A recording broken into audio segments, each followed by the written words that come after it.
So I was sitting here thinking, I was watching Sports Center earlier, and they were talking about the Baseball Hall of Fame, and then whenever you watch certain athletes, they'll talk about future Hall of Famer. My buddy Rob was down at a wrestling Hall of Fame this weekend doing work.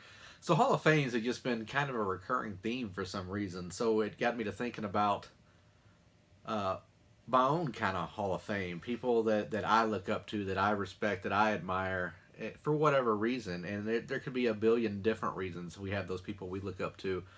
So I guess long story short, I don't know. Maybe I'd start doing a little series here and there of people that have inspired me and have helped me achieve what I consider different levels of greatness. And I think I would be remiss if I didn't start with one person in particular, and not to marginalize anybody or minimize their contributions and things that they've done. Because Lord knows, I mean, I could sit here for forever and talk about people who have inspired me in one way or another, or people who have given me a leg up here or there, and even the people who have told me no, who have been a bit damning. Those people that you look to prove wrong sometimes. They've helped get to certain places, whether they wanted to or not. So as I was kind of sitting here just thinking about it I kind of went back to when I first came to this area in 2010. Uncle Sam moved me to Missouri, and it was against my will. And I don't mean that like they were holding me hostage or anything. Just for those who've been around the military, you kind of know how it works a little bit. Sometimes you get to go where you want to go. Sometimes you don't. For me, I had the luxury, and how it still blows my mind thinking about it. For the bulk of my career in the Air Force, I pretty much called the shots on where I went and when I went. It was something that I still don't exactly know how I did it. Then again, I also chose to go to places that not everybody wanted to go to. So maybe that helped. I don't know. But long story short, up until 2010, I'd kind of plotted my own course. And sure enough, out of left field, Uncle Sam comes down and says, "Hey, you're moving to Whiteman Air Force Base in Missouri." And I had no intention of moving to Missouri ever in life. I didn't know anything about Missouri.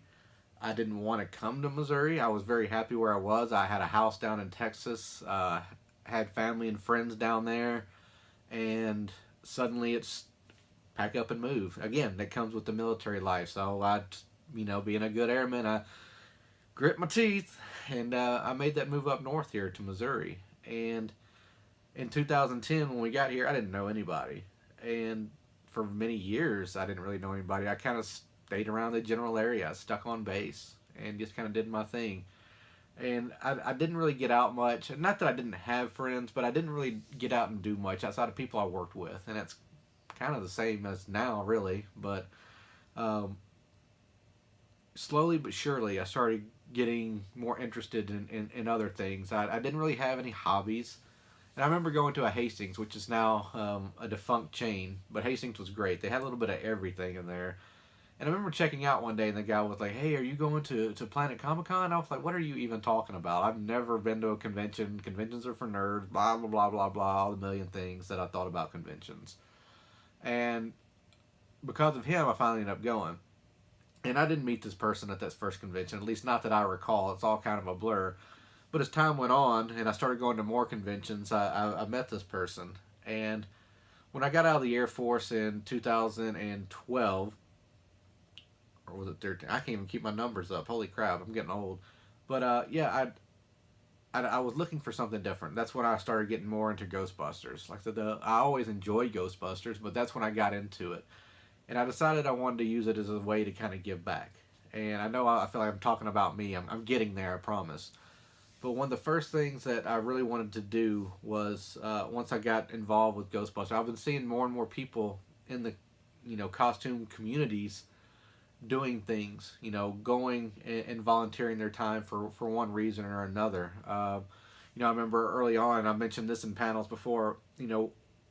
Abby and Keith, good friends of mine. I remember them being at a hospital visiting kids is it's like Iron Man and Black Widow, and he's thinking, man, that is amazing. Like, I would love to be able to do that. So that was an early inspiration. But, you get inspired. I think a lot of us get inspired, but we just don't know how to make that initial leap. We don't know where to go. We want to do something, but we don't quite know how. And this is where Jessica came into play. And this is who I'm talking about if you haven't quite figured it out yet. Jessica Porter. Many people know her as Supergirl. I'm not going to use her name as Supergirl throughout this. I may say it initially or occasionally, but Jessica. Jessica is someone who, well before, I'm guessing, I don't know the whole timelines, but I'm guessing even before I moved here, she was busting her ass to provide, and not just provide opportunities, but create opportunities that didn't exist. So, one of the first things I remember seeing pop up here and there was CASA, which is court appointed special advocate for children, CASA. They're all over the country, but they had one here in the Kansas City area. I believe this was, it may have been Johnson County and Wyandotte. I can't remember who all had teamed up, but they were doing a superhero 5K. Jessica asked for volunteers. And I was going to, there was no way I was going to turn it down. I didn't know Jessica.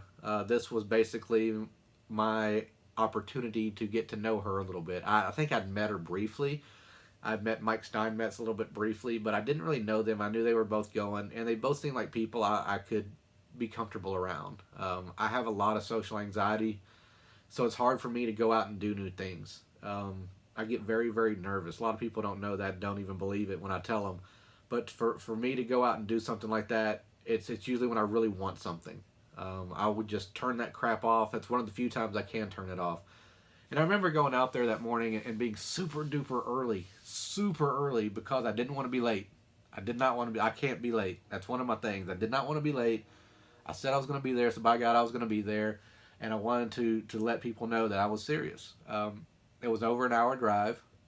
So I got up bright and early. I want to say at like 4 that morning, and I was on the road by like 5 to get there. Sun wasn't even fully up. Again, anyway, whatever. So there's not a lot of us that showed up. And that's kind of routine, I guess. You have a lot of people that say they want to do things, and I get that sometimes things come up. I get all that. But Jessica, no matter if it's one person that shows up, or even sometimes 0 people, I imagine, or 100 people show up, she's one of those people that's going to give you every single bit of what she's got.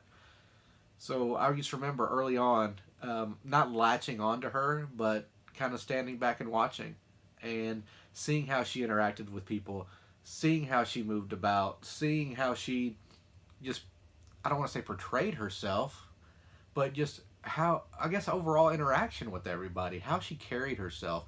And that was a huge teacher to me that I still carry a lot of that with me today.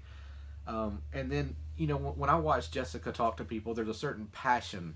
You can tell when she's really excited, and when she's really caring, and not that we don't care routinely, and not trying to prioritize one care over another, but there are some things that we get more passionate about in life in general, and you can really see that sometimes, and it's an amazing thing to witness. And I've seen pictures of her, I've seen pictures of Mike, I've seen pictures of other friends of ours, I've seen pictures of myself, where you can really see where someone's captured those moments, and they're just incredible.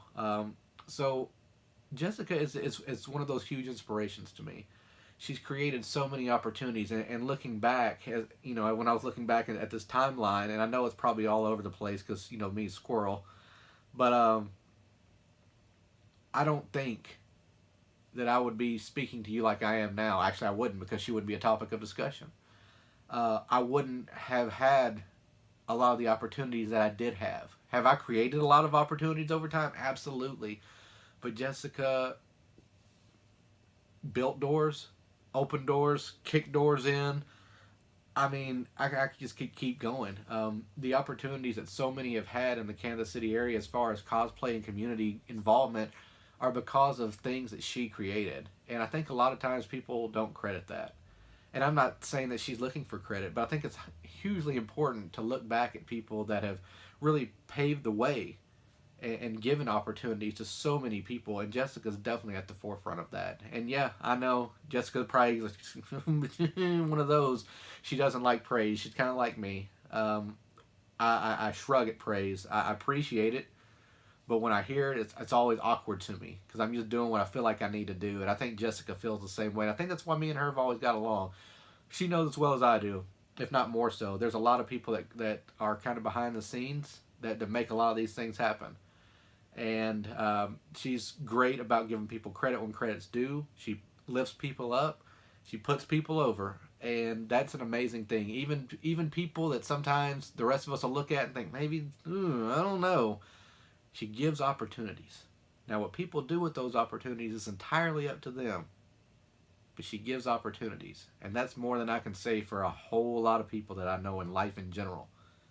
So this one's for you, Jessica.